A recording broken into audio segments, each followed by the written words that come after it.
Saya mau ke Mekah, berkeliling-keliling Ka'bah, sambil baca talbiyah dan wukuf di Arafah, lalu melempar jumroh, ula wusta Aqobah, sa'i dari Sofa ke Marwah. Allah Maha Penyayang, sayangnya tak terbilang. Allah Maha Pengasih, tak pernah pilih kasih. Allah yang Maha Tahu, tanpa diberitahu.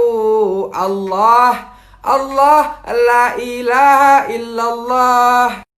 Hari ini dunia adalah nyata dan akhirat adalah cerita. Tapi nanti setelah mati, dunia hanya cerita dan akhirat jadi nyata.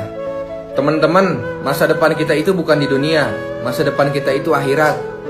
Alam kubur, alam mahsyar, alam mizan, surga atau neraka menanti kita semua. Jadi yuk kita pergunakan waktu, tenaga, harta ini untuk taat sama Allah, agar kita semua punya masa depan yang indah di surganya. Kalau lagi malas sholat, bayangkan ketika azan berkumandang, Allah memanggil dirimu untuk mengajak kau lebih dekat dengannya. Bayangkan ketika kau takbir, Allah melihatmu. Allah tersenyum dan bangga kepadamu. Bayangkan ketika kau ruku, Allah menopang badanmu hingga kau tak terjatuh. Bayangkan ketika kau sujud, Allah mengelus kepalamu, lalu Dia berbisik lembut di kedua telingamu. Aku mencintaimu, wahai hambaku.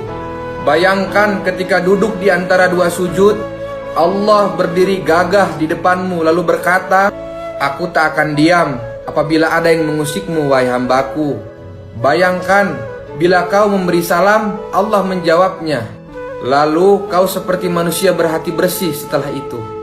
Hasan al-Basri berkata, aku tahu rizkiku tidak akan diambil orang lain. Karena itu hatiku selalu tenang. Aku tahu amalku tidak akan dikerjakan orang lain.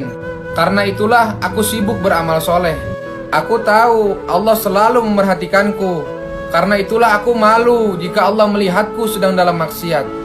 Dan aku tahu kematian itu sudah menungguku. Karena itulah aku selalu menambah bekal untuk hari pertemuanku dengan Allah. Teman-teman, yuk siapkan diri kita semua untuk perjalanan pulang ke kampung akhirat. Bukan rizki dari Allah yang sedikit, tapi rasa syukur kita yang kurang banyak. Allah ini berikan apa yang kita butuhkan, bukan apa yang kita inginkan. Teman-teman, jangan hanya mengaitkan rizki ini dengan harta benda, karena rizki dari Allah ini luas maknanya. Nikmat sehat yang kita dapatkan, ini rizki dari Allah.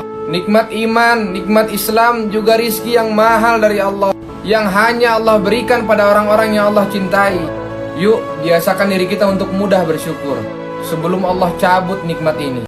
Allah katakan tidak satupun makhluk bernyawa di bumi melainkan dijamin rizkinya. Terus kenapa harus ikut-ikutan? Kenapa harus menghalalkan segala cara? Dan kenapa masih nggak yakin besok mau makan apa? Yang jamin rizki kita bukan lagi presiden atau raja, tapi yang jamin itu Allah, yang ciptakan dunia dan segala isinya. Masih nggak yakin? Ambil pelajaran dari cicak.